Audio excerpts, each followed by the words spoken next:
Alright folks, what's going on? Welcome back to the channel. It's a pleasure to see you. Hope we're all doing good. We're into the semi-finals over in Monte Carlo now. Two of the best for us to touch on today. Before we get into that, like the video for me if you would. Get yourself subscribed to the channel if you're not. I'd appreciate it if you did. Very, very close to 900 now folks. Get yourself involved. I'd love to have you.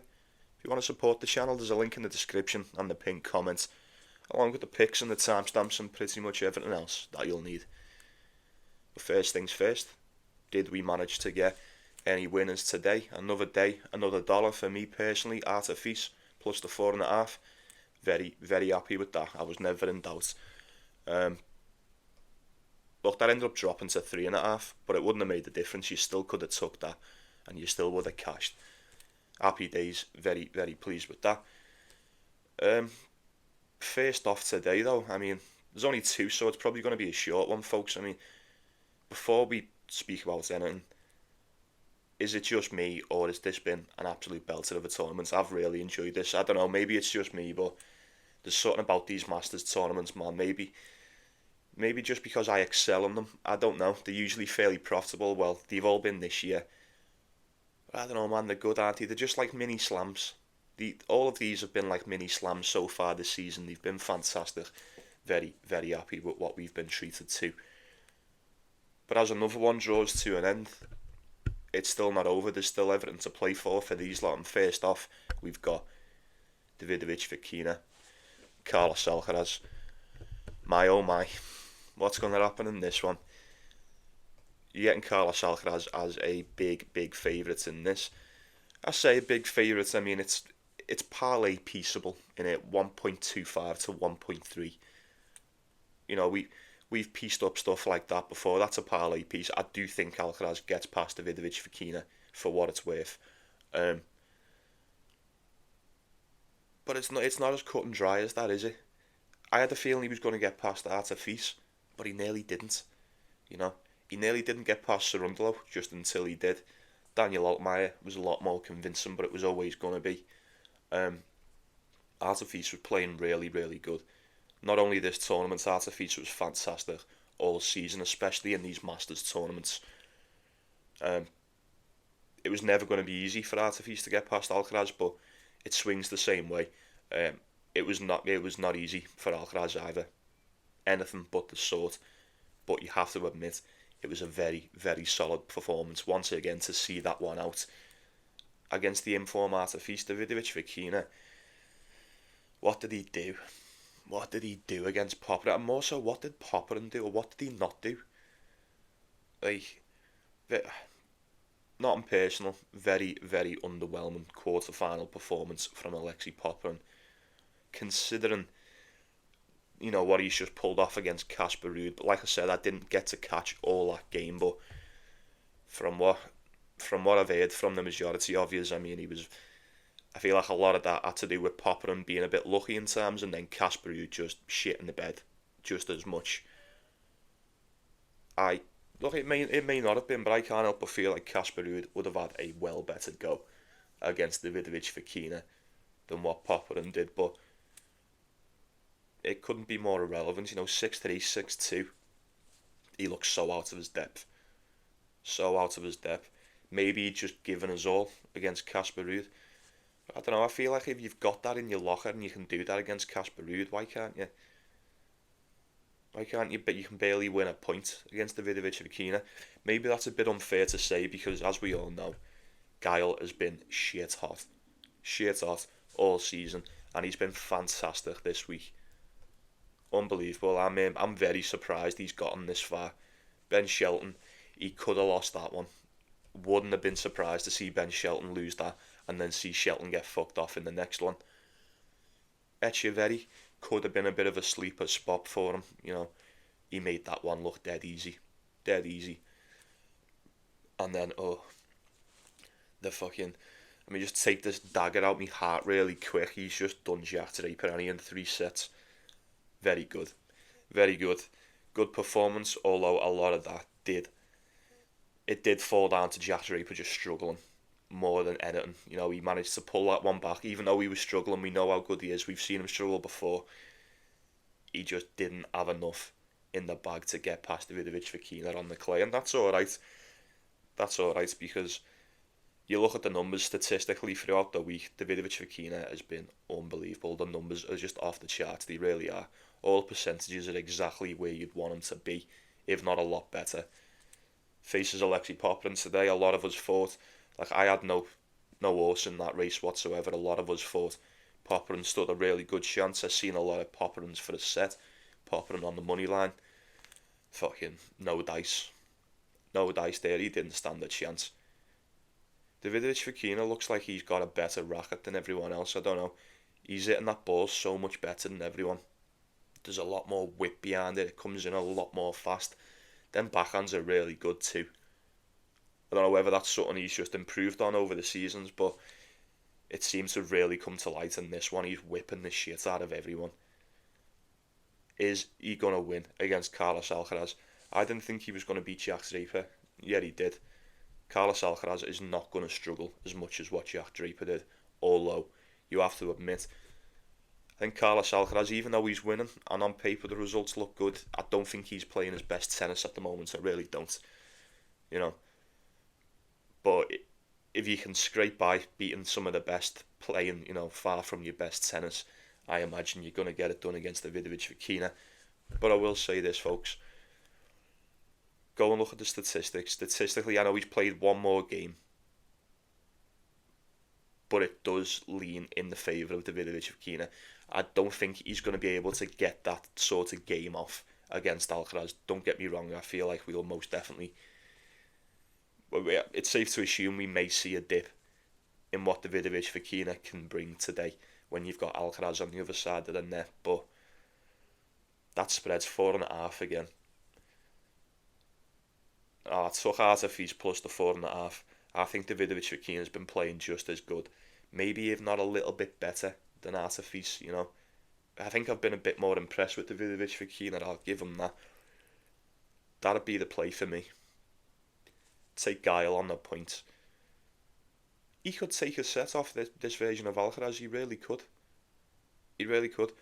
Both of these equally deserve to be here. Davidovich Fokina has been shit hot. I could go on about him for an hour. I really could. I mean, there's so much to be said about this guy. I mean, who'd have thought? Who'd have thought? No one had this on the bingo card for the start of the 2025 season. 4-0 on the clay. He's been good, man. 18-8 on the year. 18-4 for Carlos Alcaraz. So, very, very close. They played each other once before. That was in 2023 over in Barcelona on the clay. We'll be heading to Barcelona next week, I think.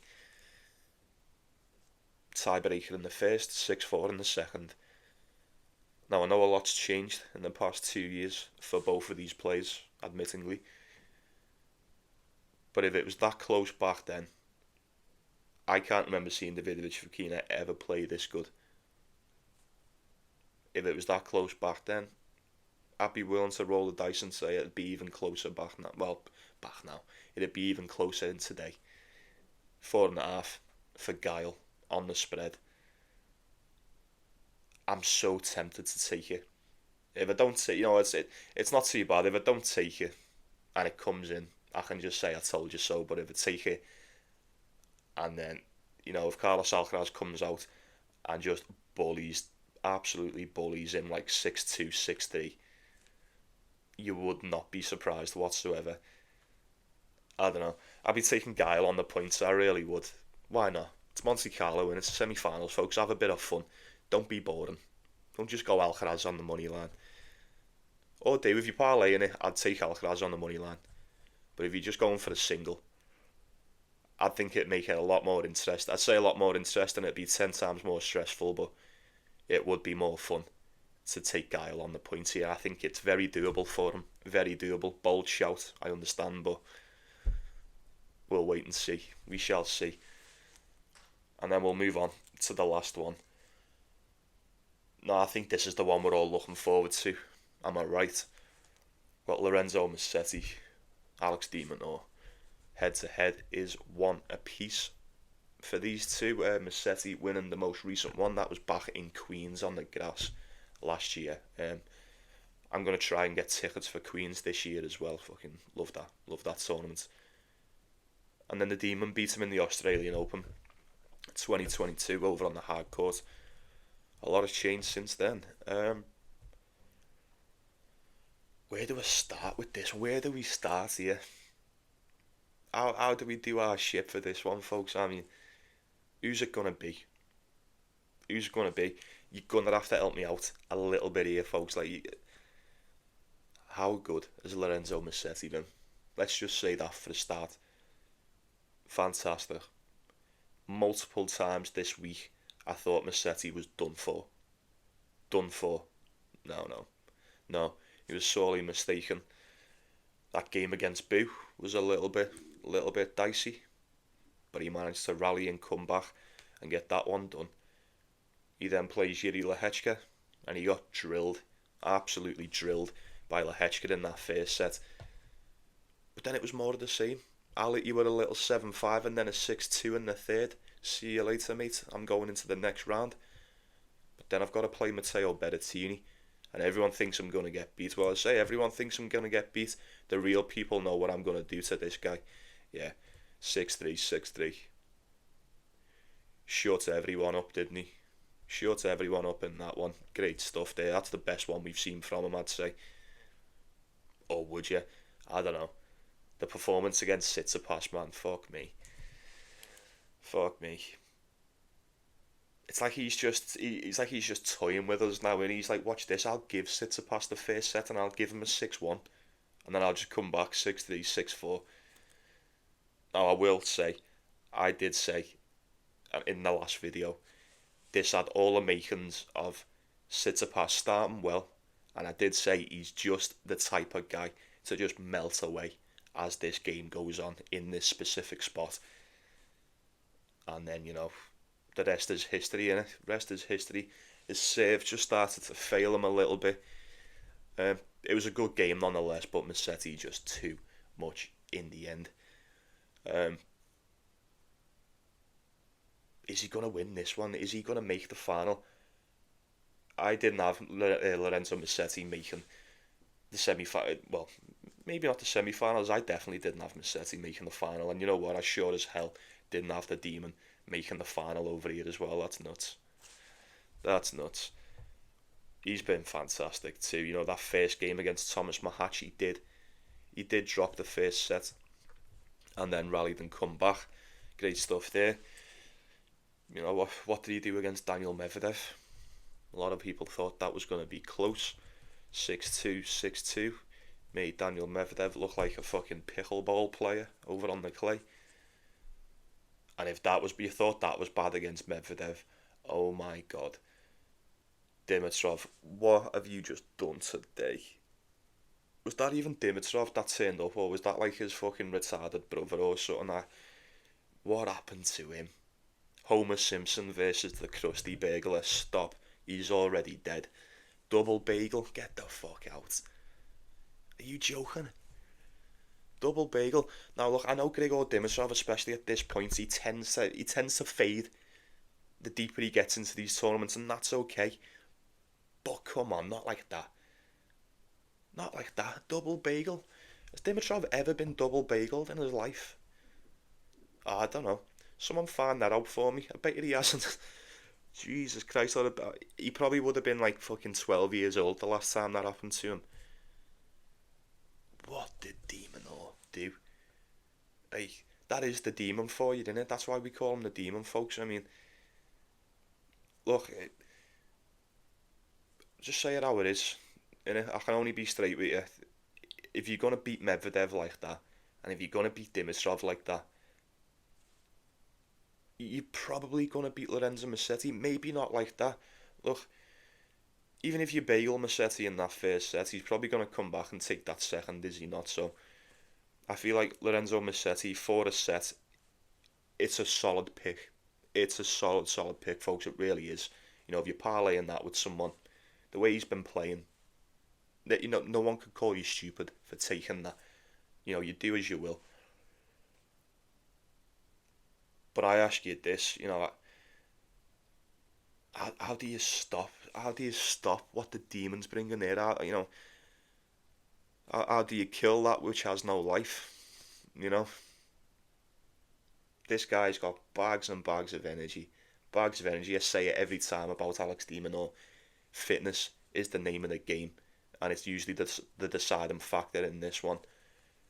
Um, Lorenzo Musetti has spent, even though he's played just the one more match than him, you have to admit he's spent a significant amount of time on the court as opposed to de Minaur.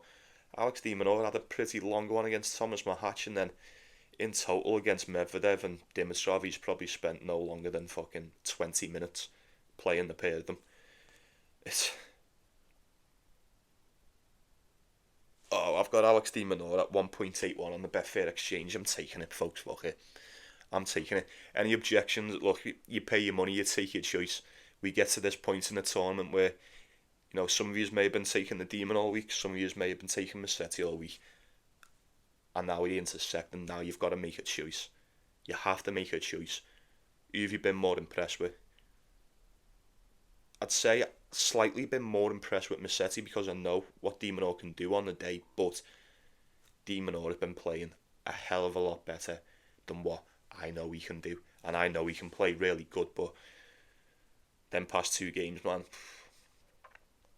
you're going to struggle. You're going to struggle. If he turns up and plays just as good as what he's done the past two matches there, got to assume he's going to win. Look what he done to Dimitrov today. That one on the backhand was just in the trash, weren't it? Absolute garbage. You may as well just not even fucking hit the ball with that.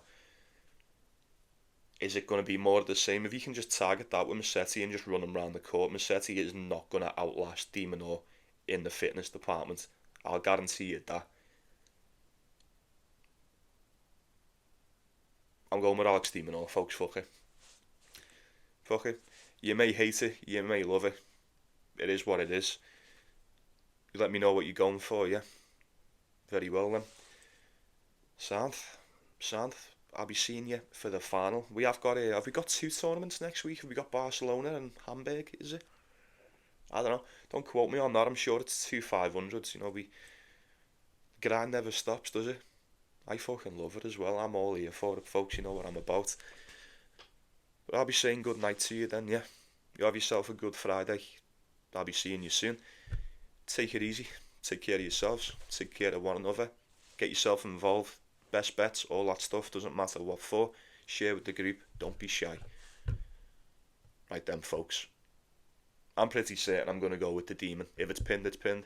If it's not, it's not. I do like Davidovich Fokina plus the 4.5 as well. Probably not going to go for it. I would imagine Alcaraz wins. Food for thought.